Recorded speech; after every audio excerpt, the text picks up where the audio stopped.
शुरू करो, डालो बुनियाद, घर महल नजर आएगा। वंडर लाइए, वंडर अपनाइए, फर्क नजर आएगा। वंडर सीमेंट, फर्क नजर आएगा। नमस्कार, मैं हूं रविंद्र जैन और आप देखना शुरू कर चुके हैं सबकी खबर।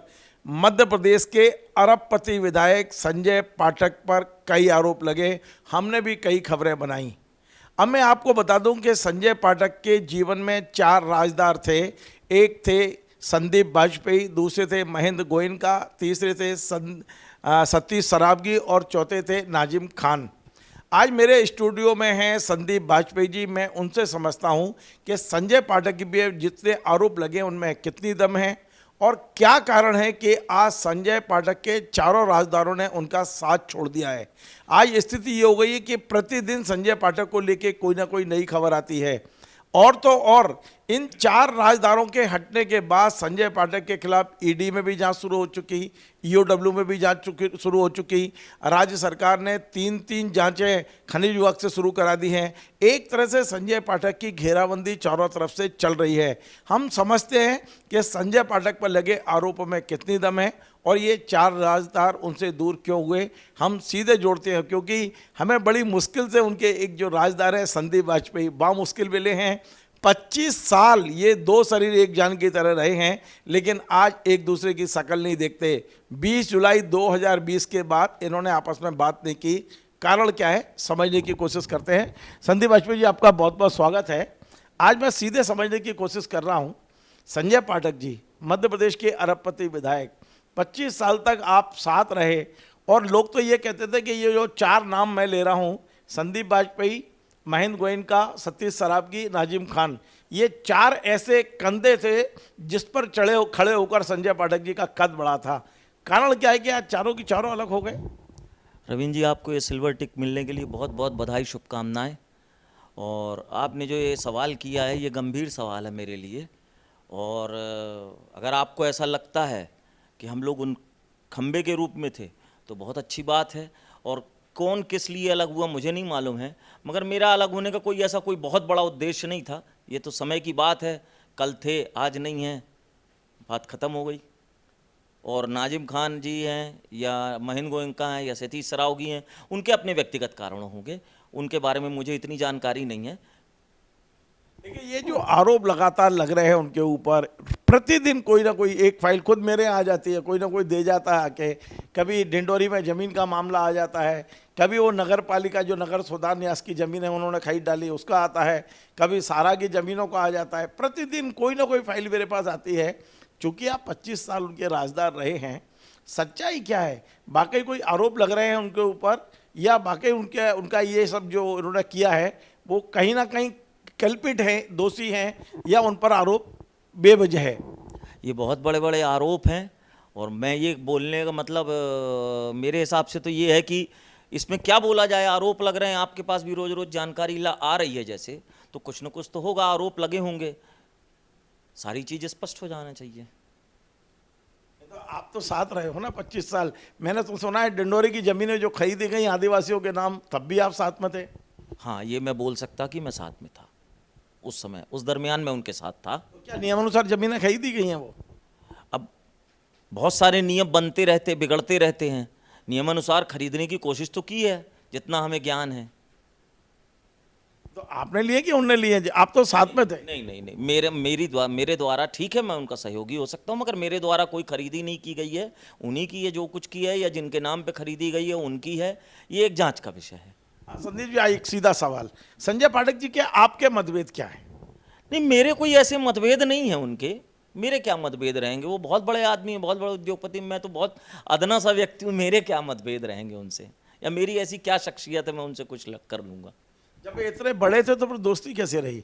कहीं ना कहीं तो ऐसी दोस्ती आप दोनों की रही। 25 साल दोनों 2 शरीर एक जान की तरह रहे हो आप, और आज आप कह रहे हो कि बड़े आदमी हैं, मैं छोटा आदमी हूँ। दोस्ती में बड़ा छोटा तो कभी मैंने सुना नहीं। भाई, जब दोस्ती थी तब की उम्र और आज की उम्र में बहुत फ़र्क है। वैचारिक मतभेद होते हैं, लोगों के सुनने और कहने की शक्तियों में बदलाव होता है बार बार। हो सकता है उस समय सुनने की मात्रा ज़्यादा रहती हो, आप सुनने की मात्रा नहीं हो, ये भी हो सकता है। कोई ऐसा बड़ा विषय नहीं है, एक समय है। मैं तो कहूँगा काल परिस्थिति और समय का नतीजा है कि मैं आज उनके साथ नहीं हूँ, बस, और कोई ऐसी बात नहीं है। उसका कोई कारण तो होगा, मतभेद क्या है? कोई फाइनेंशियल प्रॉब्लम आई है आप दोनों के बीच में, या केवल वैचारिक आई है, पारिवारिक आई है? कारण क्या है जो संजय पाठक और आप, जो 25 साल एक दूसरे के बगैर बात किए हुए आपको खाना नहीं पचता था, और आज दोनों एक दूसरे की शकल बात तो छोड़िए, ये शकल भी नहीं देख रहे आप? नहीं, आमना सामना होता नहीं है जनरली। एक शहर में रहते हैं वो, भाई उनका अपना है, मेरा अपना है, सब अपने अपने में लगे रहते हैं, कोई ऐसी बात नहीं है। परंतु जो आप बोले फाइनेंशियल, मेरा उनसे कोई फाइनेंशियल मेरा उनका कोई ऐसा नहीं है, ना मैं उनका कोई व्यापारिक मित्र हूँ कि मेरे से कोई ऐसा फाइनेंशियल हो। कहने सुनने को तो जिसकी जो मर्जी आती वो कहता है, और बड़े लोगों के लिए तो ये है, उनने जो कह दिया वो एक थंब रूल हो जाता है। मेरे उसमें सफाई देना इसलिए किसी को उचित नहीं समझता हूँ कि ये सफाई देने से अपने ही समय खराब करो, मतलब क्या हो? किसी के सफाई देने ना होने से कोई फर्क नहीं पड़ता इन सब चीज़, जिसकी जो मर्जी आती है वो कहता रहता है, इससे कोई फर्क नहीं पड़ता। वाजपेयी जी, संदीप पाठक जी से अलग होने के बाद आपने एसपी और डीजी को कई पत्र लिखे हैं अपनी सुरक्षा को लेकर, तो आपको खतरा किससे हुआ है? अचानक आपके टेलीफोन रिकॉर्ड हो रहे हैं, आपको ये धमकी दी जाती है कि आप फला से नहीं मिलोगे, ये जो भी है, आपने 3 पत्र लिखे हैं मेरी जो जानकारी है, तो ऐसी नौबत क्यों आई? और ये जो पत्र लिखे हैं, क्या आपको लगता है कि संजय पाठक या उनके लोगों से आपको कोई खतरा है? एक बार घटना हुई थी कटनी में, मैं उस दिन भोपाल में था। मेरे घर में, मेरे को घर से कटनी से फ़ोन आया, कुछ 8-10 लड़के तथाकथित एक अजीब गरीब अवस्था में पहुँचे, दरवाज़ा खटखटाया, मेरी मिसेस बाहर निकली, उसने बोला क्या बात है? तो वो एक हाथ में दूध की थैली लिए हुए थे, इत्तेफाक से नाग पंचमी का दिन था। तो मेरे को उनने मेरी मिसेस से ये बोला, बोले नाग पंचमी है आज, पप्पू भैया के लिए दूध लाए हैं। बोले किसने भेजा? तो उनने पाठक जी का नाम लिया। तो मेरी मिसेस ने उल्टा जवाब दिया कि ये मेरे पति को ज़रूरत नहीं है, जिनने भेजा उनको ज़्यादा ज़रूरत है इस दूध की। इतने बोल के कहानी ख़त्म हो गई। उसके बाद मैंने उस घटना को फेसबुक पे भी डाला था। मैंने चूँकि उचित समझा कि डीजीपी साहब को पत्र लिखा, आईजी को पत्र लिखा, डीआईजी को लिखा, कटनी एसपी को पत्र लिखा, सबको कॉपी भेजी थी मैंने। उसके बाद क्या हुआ कि कुछ ऐसी घटनाएं हुई, वो भी मैंने उचित समझा। मेरे को ऐसा लगा मेरा फ़ोन संदिग्ध स्थिति पे है, जैसे मैं कहीं जा रहा हूँ या मैं किसी से बात कर रहा हूँ तो उनको मना कर दिया जाता था। कई ऐसी बात होती। 2 या 3 मेरे पास उदाहरण हैं जिनके लिए मैं आपको बता सकता हूँ। एक मेरे भोपाल में मित्र थे, नवनीत रघुवंशी जी, मुन्ना भैया कहते थे इनको। इनका मेरे पास बाकायदा फ़ोन आया था। इनने मेरे को बोला पप्पू भाई अपन ऐसा ऐसा है, अब आगे कंटिन्यू ही नहीं कर पाएंगे। तो मैंने कहा चलो अच्छी बात है, कोई बुराई नहीं है। और दूसरे जबलपुर में एक नवीन शर्मा जी हैं, बड़े लोगों में बड़ी अच्छी खास पकड़ है उनकी, काफ़ी उनके जो ऑफिस है उनका, वहाँ बड़े लोगों का आना जाना रहता है, चर्चित नाम है बड़े लोगों के बीच में, नवीन शर्मा जी। उनका फ़ोन आया था एक बार कि भाई अपन आगे कंटिन्यू न कर पाएंगे अपनी दोस्ती को, और आप हमारे यहाँ मत आया करिए। तो मैंने बोला क्या हो गया नवीन भाई? तो उनने बताया कि बॉस ने ऐसा बोला है कि आप यहाँ मत आइए। तो मैंने कहा धन्यवाद, अच्छा हुआ। मैंने तो उनको बल्कि धन्यवाद इस बात का दिया कि मैं यदि उनके यहाँ जाता, 4 लोग बैठते हैं, और जब भी जाते थे 4-6 लोगों का एक जमावड़ा लगा ही रहता था। वो एक ऐसी जगह थी और काफ़ी अच्छे बड़े प्रभावशाली लोगों का एक जमावड़ा रहता वहाँ पे। तो वहाँ जाता, उनके सामने वो मना करते तो मुझे एम्बेरस फील होता, इसलिए उनको मैंने धन्यवाद दिया। संदीप भाई, मैं आपसे एक बड़ा सीधा सवाल पूछ रहा हूं, और उम्मीद करता हूं कि जैसा मैं पूछ रहा हूं वैसा ही आप जवाब देंगे। आप जब कटनी में संदीप वाजपेयी की बात करते हैं, नाम लिया जाता है, तो अधिकांश लोग बोलते हैं कि संजय पाठक के राजदार। कौन कौन से राज आपके सीने में दफन है, यदि आप बताना चाहें? सारे राज तो आपने खोल के रख दिया, मेरे पास और कौन सा राज है? मेरे पास कोई राज ऐसा नहीं है। और दिनचर्या में बहुत सारी ऐसी चीज़ रहती है जो मैं उनके साथ हूँ तो वो मेरे साथ है, तो दोनों को एक दूसरे को सब साथ में इतना ऐसा कोई राज जो अभी तक किसी के पास नहीं हो, जो केवल संदीप को पते हो? ऐसे कितने? अच्छा मत बताइए कौन सा राज, कितने राज है ये तो बता दीजिए। मुझे तो लगता है मेरे से ज़्यादा जानकारी आपने एकत्रित कर ली है उनकी, और तथ्यात्मक जानकारी देते हैं आप, जो मैं देखता हूँ, सुनता भी हूँ। एक क्यूरियोसिटी रहती है कि अगर सबकी खबर कोई लिंक आया है तो देखने की इच्छा होती, देखते हैं। तो आप तो तथ्यात्मक राज उनके पूरे खोल रहे हैं। मैंने जो भी जानकारियाँ दी है, मैंने उनको कई बार बुलाया, वो मेरे स्टूडियो में नहीं आए अभी तक। एक बार मेरे घर जरूर आए थे और उनने वायदा किया था कि अगले दिन 11 से 1 के बीच में आएंगे, आज तक नहीं आए। मैं हमेशा कहता हूँ, आज भी आपके जरिए कह रहा हूँ कि पाठक जी यदि आए, जितनी भी जानकारियाँ मैंने दी हैं, मैं उनका भी पक्ष रखने को तैयार हूँ। तो अब मैं सीधा सीधा ये भी पूछना चाहता हूँ कि ये जो चारों मित्र हैं, जो नाम मैंने बार बार लिए हैं, इनकी और संजय पाठक की दोस्ती खत्म क्यों हुई? अचानक ऐसा संजय पाठक जी के व्यवहार में क्या परिवर्तन आया है जो सारे दोस्त उनसे दूर होते चले जा रहे हैं, जो बहुत नज़दीक हुआ करते थे, जिनके बगैर संजय पाठक जी नहीं पाते थे? अब आप पूछ रहे हैं तो मैं एक चीज़ जरूर बोलूँगा,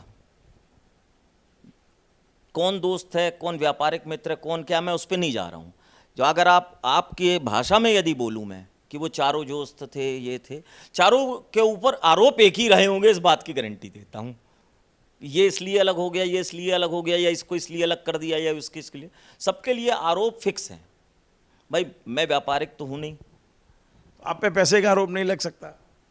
पैसे के आरोप लगाने को जिसके ऊपर, मैं आपके ऊपर आरोप लगा दूं, इनके ऊपर आरोप लगा दूं, आरोप लगाने से क्या होता है बताइए ना मेरे को आप। आरोप तो किसी के ऊपर भी कुछ लगा दीजिए। और मैं जिस शहर से आता हूं, कुछ तथाकथित दो चार शहर के गणमान्य लोग हैं जिनको शहर में खबरें फैलाने और खबरें बनाने का बड़ा शौक है। मतलब उनको वैसी भाषा में बोले कि उनको इस चीज़ का शौक रहता है कि चार लोग उनके यहाँ आए, चाय पिएं, नाश्ता करें और उनके द्वारा बताई गई बातों को बाजार में बताकर किसी के लिए माहौल बिगाड़ें और माहौल बनाएं। ये उनका काम है। और बड़े लोगों के लिए ऐसा होता है, हमारे जैसे आदमी के लिए तो इस टाइप का काम कोई करेगा नहीं। देखिए संदीप जी, मेरे जो सूत्र हैं वो तो मुझे कुछ और कहानी बताते हैं। वो ये बोलते हैं कि जिस दिन संदीप फटेंगे ना तो बम की तरह फटेंगे। उनके पास जितनी जानकारी है किसी के पास नहीं है। संजय पाठक जी के क्यों, मतलब उन्होंने क्यों धैर्य रखा है मुझे नहीं पता। आज भी आप मेरे स्टूडियो में पूरा धैर्य रखे हुए हैं। मेरे सूत्र जो बताते हैं, जिनने इतनी सारी खबरें भेजी हैं, उनका कहना है कि हमारे पास जो हमने दे दी, लेकिन अब समझ लीजिए जिस दिन संदीप पाठक का बम, जिस दिन संदीप वाजपेयी का बम फटेगा, मतलब वो तो एटम बम की तरह है। तो ऐसी कौन कौन सी जानकारी एटम बम की तरह आपके पास है? मैं फिर से वही सवाल बात में घुमा के पूछ रहा हूँ। मैं आपसे स्पष्ट रूप से कह रहा हूँ, मेरे को ईश्वर और धैर्य रखने की शक्ति दे। बस ईश्वर से सिर्फ इतना चाहता हूँ। धैर्य से बड़ी कोई चीज़ नहीं होती है। समय अच्छा या बुरा आता रहता है किसी का भी, और कभी भी आ सकता है। वो कहावत है, कलयुग में कहावतें चरितार्थ हैं, पुरुष बली हो तो नहीं, समय हो तो बलवान। बस इतना ही है और कोई बात नहीं है। अभी जैसे आपने मेरे से मिलने के पहले एक आरोप लगाया मेरे ऊपर, मैं उसको आरोप नहीं बोलूँगा, आरोप अच्छा शब्द नहीं होता, कि आपकी महेंद्र गोयनका से भी मुलाकात होती है, आपकी सतीश सराव के ऊपर ये भी आरोप है कि मनु आपका खास है जो शिकायतें कर रहा है इस समय। मनु जो आशुतोष दीक्षित मनु, जिनने ईओडब्ल्यू में शिकायत की है, जिनने खनिज में शिकायत की है, उनसे भी आपके संबंध बताए जा रहे हैं, इनसे भी बताए जा रहे हैं। नहीं, मैं यहाँ आपकी जानकारी में कुछ कमी है, पहली बार कमी मिली आपकी जानकारी में। मेरे मनु दीक्षित से कोई संबंध नहीं। मेरे उनके पिता जो राजेश दीक्षित थे उनसे संबंध थे, उसी को मनु आगे बढ़ा रहा है। बीच में कुछ थोड़ी बहुत बातें हुई थी, उन सारी चीज़ों का पटापेक्ष हो गया और उस संबंध को मनु आगे बढ़ा रहा है। रही महेंद्र गोयनका की बात, पाठक जी के यहाँ मेरा भी आना जाना उसी स्तर पर था, उनका भी उसी स्तर पर था। तो मेरी मुलाकात महेंद्र गोयनका से हो जाती है, कभी भोपाल वो भी हैं, उनका भी आना जाना होता है, कभी हो जाती है, कोई उसमें बुराई नहीं है। सतीश सरावगी, हम लोग कटनी में पले बड़े हैं, अगर कटनी में कोई मुलाकात होती है, मैंने उसको बोली थी ये चीज़ कि शहर अपना है, ऐसे कोई एक आध दो घटना से शहर पराया नहीं हो जाता है। अजय, वहाँ सतीश सरावगी तो डर के वजह से शहर छोड़ गए और आप कह रहे हो कि अपना शहर है। सतीश सरावगी ने बाकायदा डीजीपी को आवेदन दिया है कि मुझे खतरा है संजय पाठक जी से, इसलिए मैं अब नागपुर में रह रहा हूँ। साहब डीजीपी को आवेदन तो मैंने भी 3-3 दिए, तो क्या मैं शहर छोड़ दूंगा? इसका क्या मतलब है? आपने संजय पाठक से खतरा नहीं बताया है। मैं ये क्या बोल रहा हूँ आपसे, मुझे अभी पता तो चले खतरा किससे, मेरे को अभी पता नहीं है। मैंने भी तो 3-3 आवेदन डीजीपी को दिए हैं, तो इसका ये मतलब थोड़ी कि मैं शहर छोड़ दूंगा। मैंने सतीश से बोला था शहर, उस समय ये शहर छोड़ा नहीं था उनने, मगर वो मानसिक रूप से, सामाजिक रूप से टूट गया था, तब वो शहर छोड़ा उसने। उसके शहर छोड़ने के पीछे घटनाएं कितनी बड़ी हैं कितनी छोटी है ये मुझे नहीं मालूम है, मगर शहर छोड़ देना अपने द्वारा लिया गया बहुत बड़ा निर्णय होता है। मुझ में तो उतनी शक्ति नहीं कि मैं ऐसा कर सकूं। देखिए, एक तो आपने ये कहा कि मेरी धैर्य की परीक्षा ना लें, आपने इनडायरेक्टली इतना तो क्लियर कर दिया कि कई राज अभी आपके पास हैं, लेकिन मैं उसको नहीं कहलवाना चाहता स्टूडियो में। लेकिन आज मैं पुनः एक बात पूछता हूँ, क्या आप फिर से दोस्त बन सकते हैं?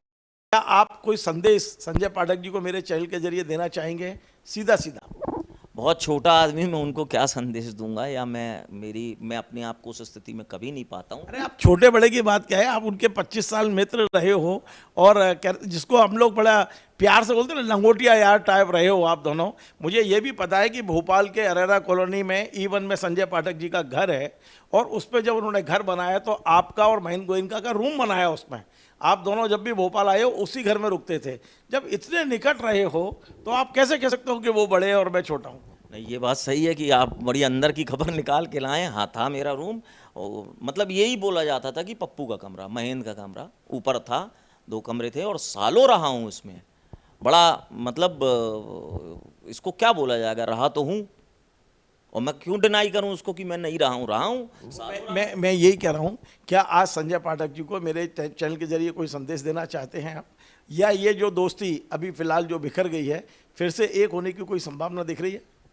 रवीन जी, मेरे रास्ते अलग हैं, उनके रास्ते अलग हैं। मैं मतलब आप बोल रहे हैं कि संदेश भी नहीं देना चाहता हूँ, ना मैं दे सकता हूँ, पर मैं अब भगवान की दया से अब मेहनत करके दोबारा अपना रास्ता चुन रहा हूँ। अब आप दोनों के एक होने की कोई संभावना नहीं दिख रही? नहीं, मैं ऐसा नहीं बोल रहा हूँ, मैं तो अपना विचार बता रहा हूँ जो मेरे मन के अंदर है। सब कठिनाइयाँ झेलना पड़ता है, सब चीज़ों, और मैं ये भी बोलूँगा कि मैंने कभी नहीं सपने में सोचा था कि उनसे अलग होना पड़ेगा, मगर हो गया, वो कुछ होगा, ऐसा हो गया, अलग हो गए, अब अपने रास्ते पे लगे हुए हैं। अब फिर वही चीज़ करें, कोई इसका औचित्य नहीं है, और एक उम्र भी नहीं रही है कि कोई लड़कों ही की हमारी उम्र है कि क्या कहना चाहिए 30-35 साल की उम्र है, तो वो भी चीज़ नहीं है। जिम्मेदारियाँ हैं, पारिवारिक जिम्मेदारियाँ बढ़ती हैं, और कल को सबके साथ ही है। हाँ संदीप भाई, एक बड़ा महत्वपूर्ण सवाल यह है कि अब ऐसे में जबकि आपके पुराने दोस्त की तमाम सारी फाइलें खुल रही हैं, तमाम सारी जांचें शुरू हो गई हैं, यदि वो चाहेंगे तो क्या आप मदद करेंगे ऐसे संकट के समय में उनकी, यदि वे चाहेंगे तो? ना वे चाहेंगे ना मैं जाऊंगा, तो ये औचित्यहीन प्रश्न है, और ना मेरी कोई ऐसी हैसियत है कि मैं कोई मदद कर सकूं। तीसरा, एक खबर और आ रही है मेरे पास। अब नाजिम खान आपसे आप जानते होंगे, वो भी आपकी तरह ही उनके बड़े नज़दीक रहे हैं संजय पाठक जी के। उनने अभी डीजीपी को और देश की राष्ट्रपति जी को पत्र लिखा है, मुख्यमंत्री को भी भेजा है पत्र की कॉपी। उन्होंने अपनी सुरक्षा को लेकर लिखा है, क्योंकि उन्हें एक पत्र मिला है धमकी भरा कि कभी भी उनकी हत्या की जा सकती है, नाजिम खान जी की। और उनने पूरा घटनाक्रम बताया है कि उनने संजय पाठक जी के क्या क्या राज खोल दिए हैं, कहाँ कहाँ शिकायतें कर दी हैं, ये पूरा डिटेल उसमें लिखा हुआ है वो पत्र में। आपको क्या लग रहा है, आप कट्टी में रहते हैं, क्या नाजिम खान के ऊपर आपको लग रहा है कि बाकी उनकी सुपारी दे दी गई होगी जैसा उन्होंने लिखा है? क्या नाजिम खान के ऊपर इतना खतरा आपको नज़र आ रहा है? क्या पाठक जी इस नेचर के हैं, 25 साल आप पाठक जी के साथ रहे हैं, कि वो इस तरह से अपने किसी दोस्त पर हमला करा सकते हैं? पहली चीज़ तो मेरे को ऐसी कोई जानकारी नहीं है जो आप बता रहे हैं कि नाजिम खान जी ने पत्र लिखा है। हाँ, ये ज़रूर बोलूँगा, समझदार व्यक्ति हैं और ड्राफ्टिंग का शौक़ है, ये उनने कोई ऐसा निर्णय लिया होगा तो स्वयं के लिए उनने अपने सुरक्षा के दृष्टिकोण से लिया होगा, तो उसके लिए वो स्वतंत्र हैं। उसमें मुझे कोई ऐसी जानकारी नहीं है, या सोशल मीडिया के माध्यम से पता चलता कोई ऐसा पत्र तो अभी उजागर हुआ नहीं, आपके मुंह से पहली बार सुन रहा हूँ मैं। नहीं, मेरे पास तो पत्र की कॉपी भी है, लेकिन आप तो पाठक जी को जानते हो, 25 साल रहे हो, क्या वो अपने पुराने किसी मित्र पर इस तरह हमला करा सकते हैं जैसा आशंका नाजिम भाई ने व्यक्त की है? वो पत्र भी मैं आपको दिखा दूंगा। अगर उनने आशंका जब्त की होगी, जब उनको कुछ ऐसा लगा होगा तब उनने आशंका व्यक्त की होगी अपनी। आप बोले कि अभी आपने बोला किसी में कि आपको डर नहीं लगता, आपने मेरे को बोला कि बोले आपको डर नहीं लगता। मनुष्य जीवन में यदि कोई व्यक्ति बोले कि उसको डर नहीं लगता, मतलब वो सफ़ेद झूठ बोल रहा, मैं इस बात की गारंटी देता हूँ, चाहे कोई भी हो। मैं इंसान हूँ, मुझे क्यों नहीं डर लगेगा? मैं पैदा किए माँ बाप से डरता हूँ, ईश्वर से डरता हूँ, समय से डरता हूँ, और गरीबी से डरता हूँ। सब देखा हूँ, मेरे पिताजी बहुत छोटी उम्र में चले गए थे, तो मतलब बहुत सावन भादव बहुत देखा हूँ, बिल्कुल डरता हूँ। और इन चीज़ों से तो खास तौर पे डर। मरने से भी डरते हैं? क्यों नहीं डरूंगा, मरने से, इंसान हूँ, एक बार जन्म मिलता है इंसान को, क्यों नहीं डरने से मरने से डरूंगा? आप बताइए ना मेरे को। आप कहें कि अगर आप कह देंगे कि मुझे मरने से डर नहीं लगता, मैं बोलूँगा बिल्कुल गलत बात कर रहे हैं रविंद्र जी आप। क्यों नहीं डर लगता? बिल्कुल डर लगता है, मगर कोई आपको किसी तरह का खतरा दिखता है क्या वहाँ? खतरा क्यों नहीं दिखता है? किसी व्यक्तिगत चीज़ से खतरे की बात नहीं कर रहा हूँ। नहीं, अपने पुराने मित्रों से? अब काहे को डरूं? इंसान से, किसी से क्या डरना? मैं उनके रास्ते नहीं, वो मेरे रास्ते नहीं, मेरे को क्या करना डर के। और जब कभी कोई अभी तो आपने एसपी और डीजी को चिट्ठी लिखी है। लिखा ना, वो मेरा अधिकार है, मैं मध्य प्रदेश का नागरिक हूँ। बहुत बहुत धन्यवाद। तो ये थे संदीप बाजपेयी जी, ये संजय पाठक जी के राजदार हैं, मैं बार बार कह रहा हूँ। और आज एक सवाल जो उन्होंने इशारे में कहा है, जिसका जवाब दिया है, उन्होंने कहा है कि मेरे संयम की परीक्षा मत लेना। मतलब आप समझ लीजिए कि कितने राज इनके पास आज भी हैं। जब मैंने पूछा कि आपके सीने में कितने राज दफन हैं और क्या क्या आपके पास है, तो उन्होंने सिर्फ और सिर्फ ये कहा कि मेरे संयम की परीक्षा ना ली जाए। मैं सीधा सीधा आज बता रहा हूँ, संजय पाठक जी के लिए उन्होंने एक भी शब्द ऐसा नहीं बोला जो कहना चाहिए दोस्ती के इतर जाके हो। लेकिन आज ये सारों में बहुत सारी बातें संदीप बाजपेयी जी ने कही हैं। मैं समझता हूँ कि आपको मेरा ये कार्यक्रम ज़रूर पसंद आएगा। यदि पसंद आए तो इसे शेयर करें, लाइक करें, कमेंट करें, और आपसे बार बार निवेदन है हमारे इस चैनल को सब्सक्राइब अवश्य करें। धन्यवाद।